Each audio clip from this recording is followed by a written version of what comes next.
الحمد لله الذي أبدى الأفلاق والأرضين،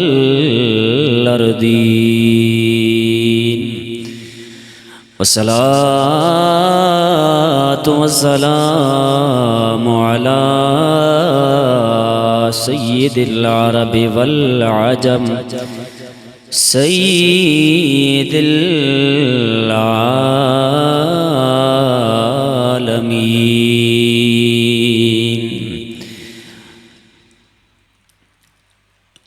وعلى آله الطيبين الطاهرين وأصحابه الراشدين الكاملين إلى يوم الدين. أما بعد، فأعوذ بالله السميع العليم من الشيطان اللعين الرجيم. بسم الله الرحمن الرحيم. لقد من الله على المؤمنين إذ بعث فيهم رسولا.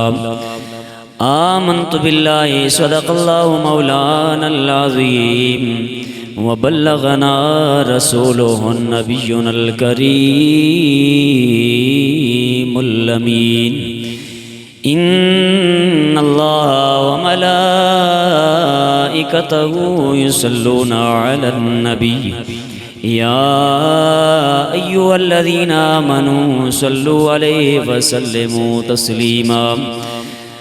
جم جم کر بارگاہ رسالت مآب میں درود و سلام کا نذرانہ پیش فرمائے.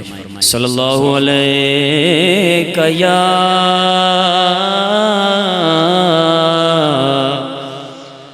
رسول اللہ،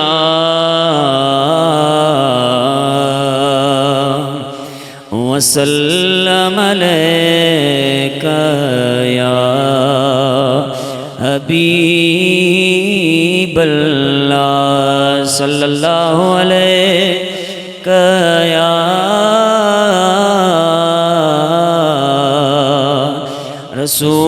رسول اللہ،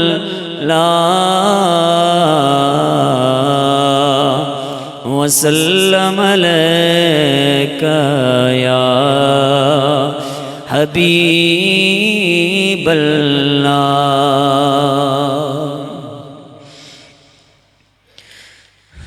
کنی سونی اک سونے دی، کنی سونی اک سونے دی، سب نبیاں نالو وک سونے دی، کنی سونی اک سونے دی، وک نبیاں چو اک سونے دی، کنی سونی اک سونے دی. حضور نبی کریم علیہ السلام کی آنکھوں کا ذکر شاعر نے کیا ہے. آج میں نے آپ کے سامنے حضور علیہ السلام کی عظمت و شان کے حوالے سے کچھ چیزیں عرض کرنی ہیں. تو اسی حوالے سے میں نے یہ شعر ابھی ذہن میں آیا تو میں نے کہا چلیں اسی کو پڑھ لیتے ہیں. تو سرکار علیہ السلام کی آنکھیں بھی بڑی با کمال ہیں، سرکار کا وجود بھی بڑا با کمال ہے، سرکار علیہ السلام کی شان بھی بڑی با کمال ہے. تو شاعر نے کیا کہا؟ کنی سونی اک سونے دی، کنی سونی اک سونے دی، وک نبیاں چو اک سونے دی، وک نبیاں چو اک سونے دی کنی سونی اکھ سونے دی.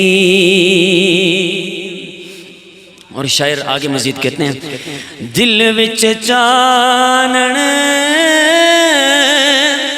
ہو جاوے گا، دل وچ چانن ہو جاوے گا، صورت سامنے رکھ سونے دی، صورت سامنے رکھ سونے دی. شاعر یہ بتانا چاہتے ہیں دل میں اگر یہ چاہتے ہیں کہ روشنی نور والی آ جائے، ایمان والی آ جائے، محبت والی آ جائے، پیار والی آ جائے، تو اس کے لیے کیا کرنا ہے؟ سرکار علیہ السلام کی چاہت کو دل میں رکھنا ہے. جب سرکار کی چاہت دل میں آئے گی، سرکار کی صورت نگاہوں کے سامنے ہوگی، یعنی عالم تصورات کے اندر سرکار علیہ السلام کی جس وقت ہم صورت کو سوچیں گے تو پھر اس صورت میں اللہ پاک ہم سب کو اندر کا جو نور ہوتا ہے وہ عطا فرمائے گا. اسی لیے شاعر کہتے ہیں دل وچ چانن ہو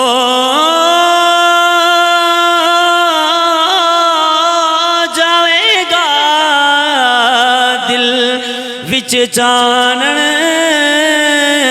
ہو جاوے گا،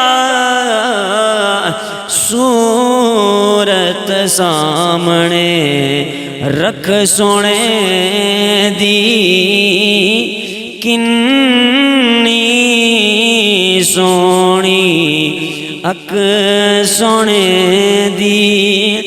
سب نبیاں چو وک سونے دی کنی سونی اک سونے دی.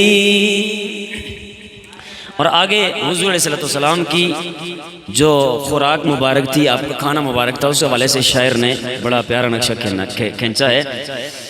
آج تو ہم جناب آٹے کو چھانتے ہیں، چھان کے پھر جناب جو چھاننے کے بعد آگے ہمارے سامنے آتا ہے تو اس سے روٹی بناتے ہیں اور پھر کھاتے ہیں.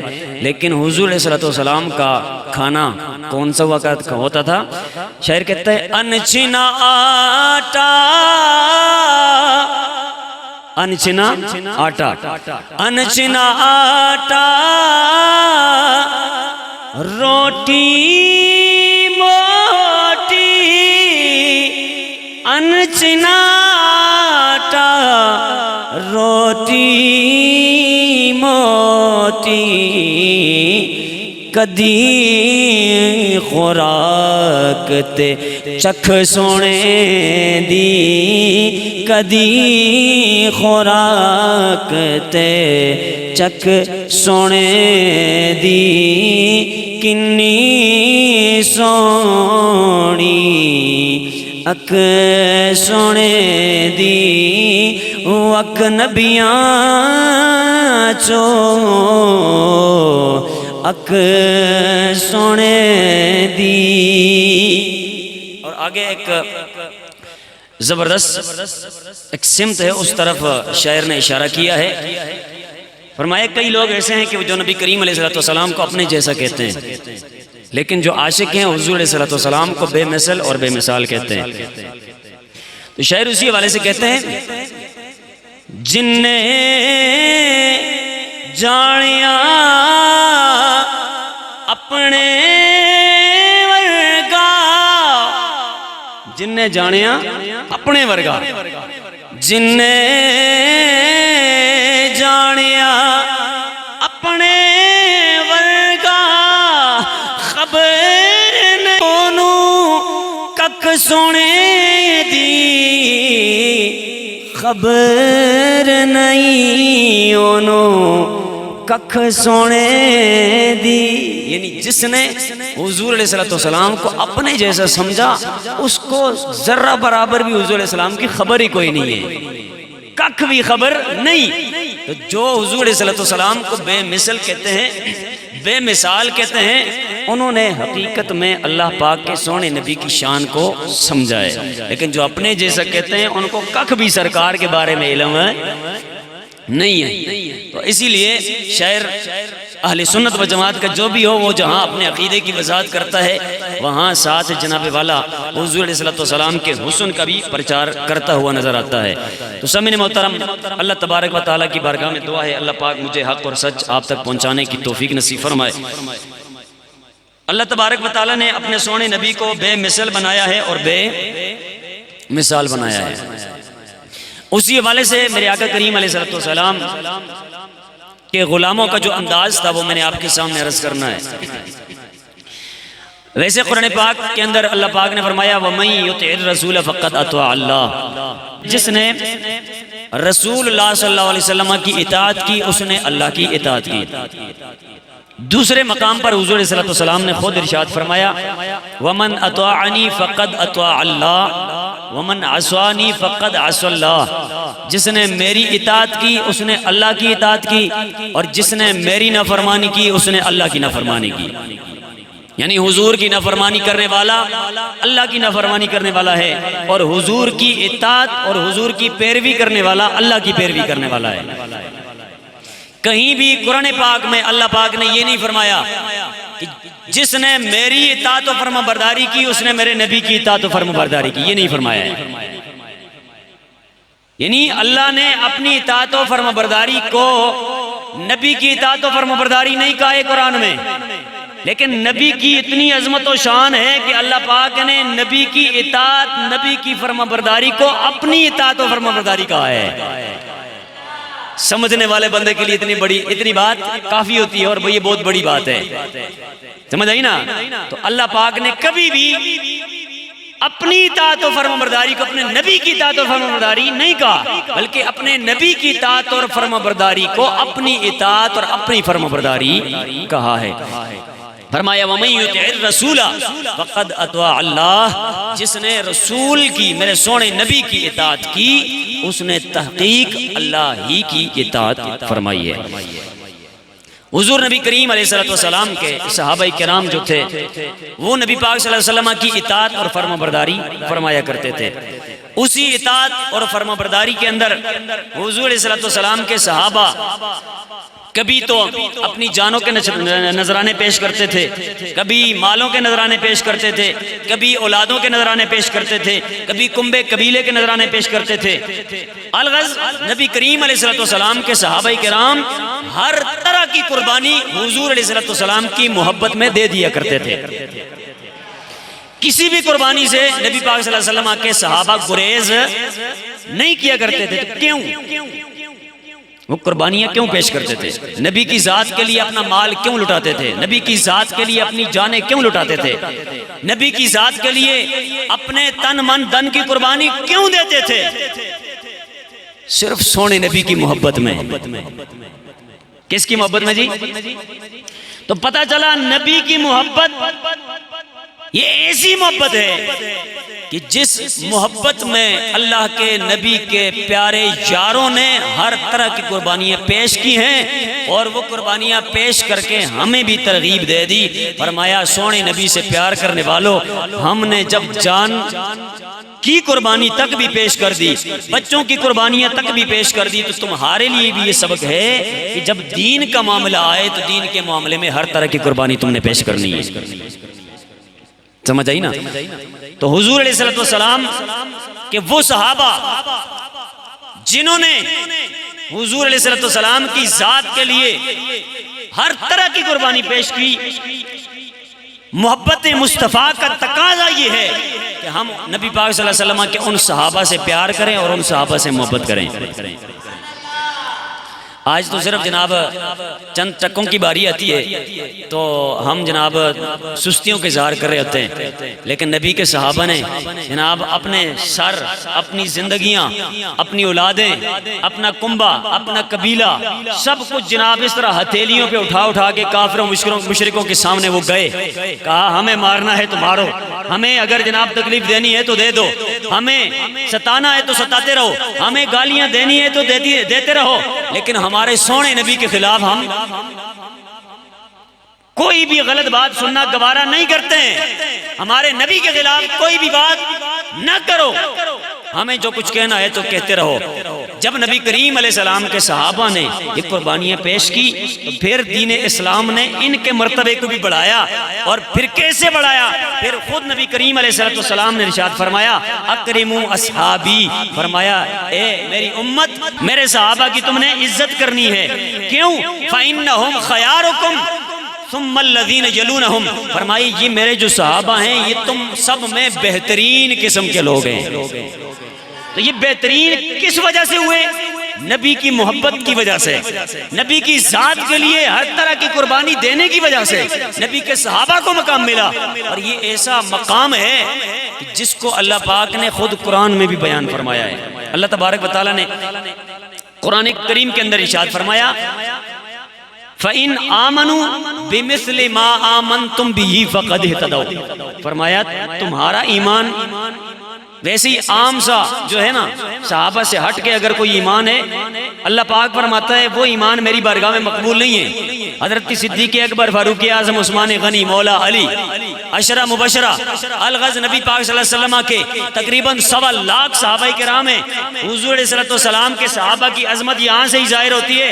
فرمایا اگر تم نے ایمان لانا ہے میرے نبی کے صحابہ سے ہٹ کے ایمان لے کے آؤ گے تو تمہارا ایمان قبول نہیں ہوگا۔ فرمایا فَإِنْ آمَنُوا بِمِثْلِ مَا آمَنْتُمْ بِهِ، فرمایا جیسے میرے نبی کے صحابہ ایمان لائے اس طرح تم ایمان لے کے آؤ گے تو تمہارا ایمان مجھ رب کے ہاں مقبول و منظور ہوگا۔ تو ایمان بھی اللہ کے ہاں وہ مقبول و منظور ہے جو اللہ کے نبی کے صحابہ کو ماننے کے بعد ہو، سمجھ آئی نا، یا ان جیسا ہو، تو پھر وہ ایمان اللہ کے ہاں مقبول ہے۔ تو اس سے ہمیں یہ پتا چلا کہ اللہ تبارک و تعالیٰ بھی اپنے سونے نبی کے ان یاروں سے پیار کرتا ہے۔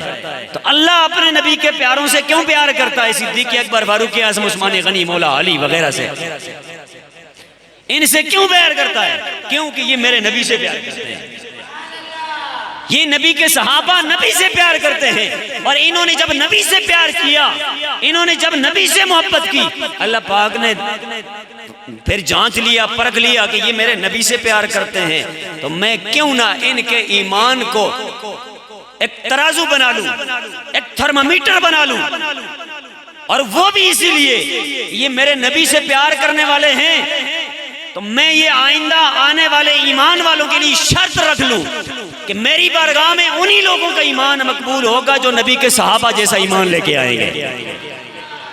تو نبی کے صحابہ کے ایمان کو تھرمامیٹر اس لیے بنایا گیا، ترازو اسی لیے بنایا گیا کہ میرے نبی کے صحابہ میرے نبی سے محبت کیا کرتے تھے، پیار فرمایا کرتے تھے۔ تو اس پیار اور محبت کی وجہ سے اللہ پاک نے قرآن پاک کے اندر فرمایا ویسے جناب دائیں بائیں سے ہو کے تم آ جاؤ گے، ایمان کا دعویٰ کرو گے، تمہارا ایمان مقبول نہیں ہوگا۔ فرمایا جیسے میرے نبی کے صحابہ ایمان لے کے آئے ہیں اس طرح جب تم ایمان لے کے آ جاؤ گے تو تمہارا ایمان عند اللہ مقبول ہو منظور ہوگا۔ تو سامعین محترم، میرے آقا کریم علیہ السلام کی محبت کا تقاضا یہ ہے کہ نبی پاک صلی اللہ علیہ وسلم کے ہر صحابی سے محبت کی جائے۔ حضور علیہ السلام کی محبت کا تقاضا یہ ہے کہ حضور علیہ السلام کی ساری اہل بیت اطہار سے پیار کیا جائے۔ اور حضور نبی کریم علیہ السلام نے ارشاد فرمایا ادبوا اولادکم علی ثلاثۃ خصال، فرمایا اپنی اولادوں کو 3 خصلتیں جو ہیں، 3 عادتیں، یہ 3 چیزیں جو ہیں یہ سکھاؤ، 3 خصلتیں بتاؤ، 3 چیزیں سکھاؤ۔ وہ 3 چیزیں کون سی ہیں؟ سبحان اللہ، کیا شان ہے، اور بھی اچھی بات کہتے ہیں سبحان اللہ۔ اللہ اکبر رحیم و کریم آقا کریم علیہ الصلوۃ والتسلیم نے ارشاد فرمایا ادبو اولادکم علی ثلاثت خصال، فرمایا اے مجھے چاہنے والوں، مجھے ماننے والوں، مجھے رب کا آخری نبی تسلیم کرنے والوں، سن لو، اپنی اولادوں کو 3 خصلتیں سکھانی ہے، 3 عادتیں سکھانی ہے، 3 اچھی چیزیں تم نے بتانی ہیں۔ اے اللہ کے نبی وہ 3 چیزیں کون سی ہیں؟ فرمایا حب نبیکم، ایک ان 3 چیزوں میں سے یہ ہے کہ تم نے اپنے نبی کی محبت اپنی اولادوں کو سکھانی ہے۔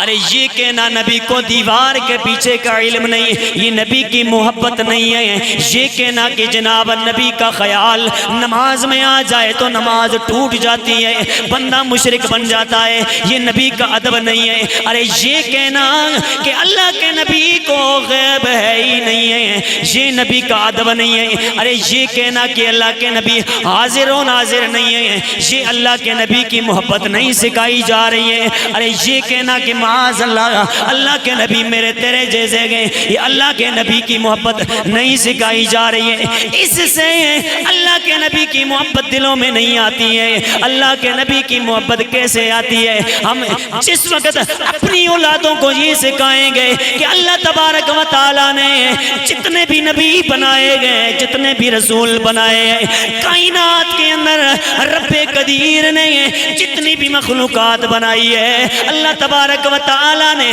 ساری مخلوقات میں سے سب سے سونا، سب سے باکمال، سب سے زیادہ حسن و جمال والا میرے تیرے نبی کو بنایا گئے۔ جب یہ والی باتیں عوام کو بتائی جائیں گی، جب یہ والی چیزیں اپنے بچوں کو بتائی جائیں گی، تب جا کے ہمارے بچوں کے دلوں کے اندر سونے نبی کی محبت موجزن ہو جائے گی۔ میرے سونے نبی نے فرمایا اپنی اولادوں کو کیا کرو جی؟ نبی کی محبت۔ نبی دی محبت ویسے ہی نہیں آ جاندی، بندہ ایک پاس سے تنقیس کرتا رہے، توہین کرتا رہے، بے ادبی کرتا رہے، ایک طرف سے بندہ توہین کرتا رہے، بے ادبی کرتا رہے، انسلٹ کرتا رہے نبی پاک صلی اللہ علیہ وسلم کی، اور پھر کہے جی کہ نہیں ایسے تے عاشق رسول ہیں۔ نہیں یار گل اس طرح نہ بڑھ سی۔ ارے عاشق رسول بننے کے لیے نبی کا عشق بڑا ضروری ہے، محبت رسول بڑی ضروری ہے۔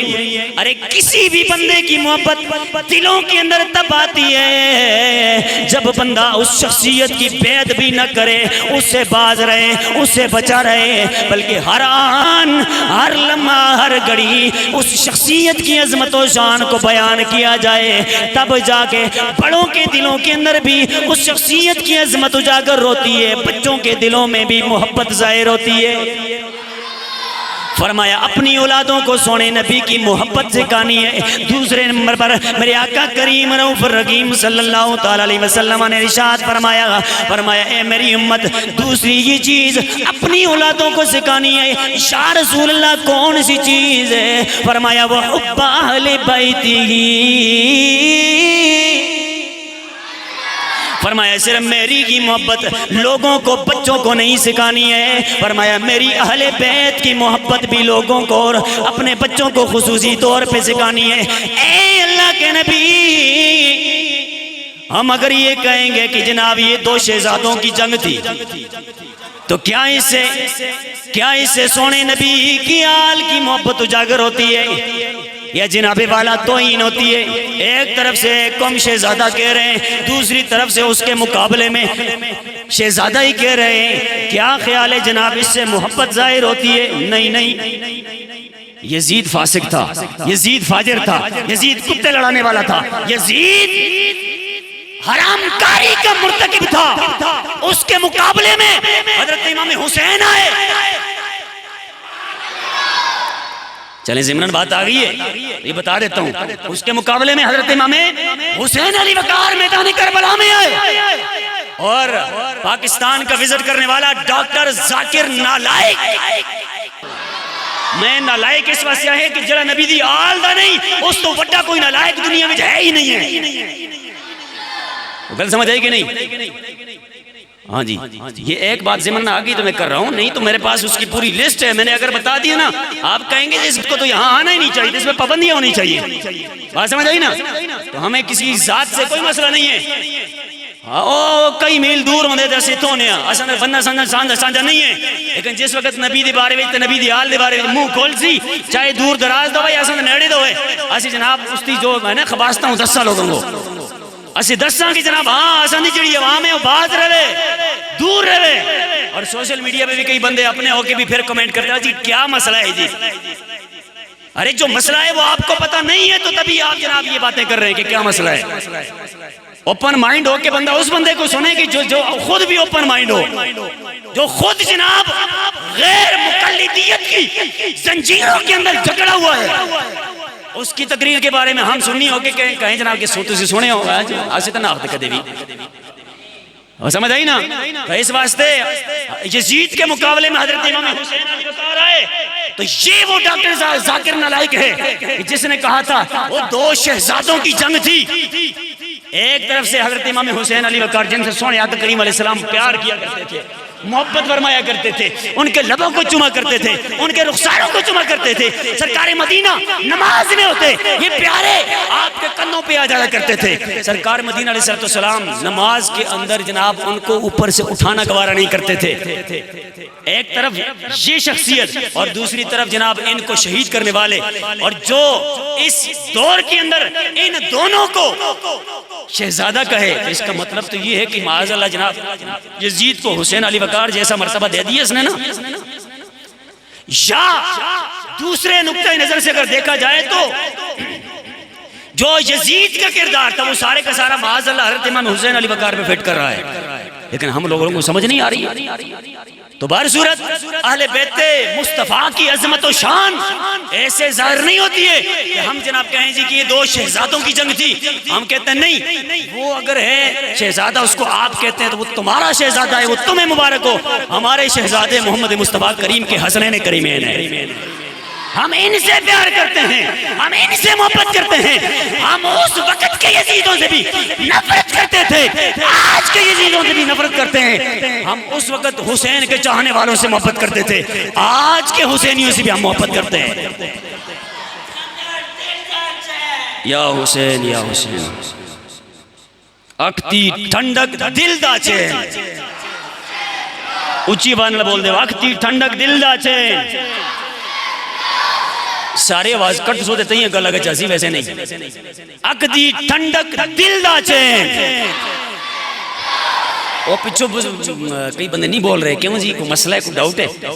حسین ہم سب کے ہیں، حسین اساں سارے دے ٹھیک ہے نا. جس طرح یزید نال کو کانٹیکٹ ہے کسی پاسے کو لڑی ملدی ہے جناب وہ چپ کرے سر بھی تلا کر کے نے بے شک سے اسے کچھ بھی نہ دے ٹھیک ہے. لیکن حضرت امام حسین علی وقار دا نعرہ دے سے لاندے رہے نا.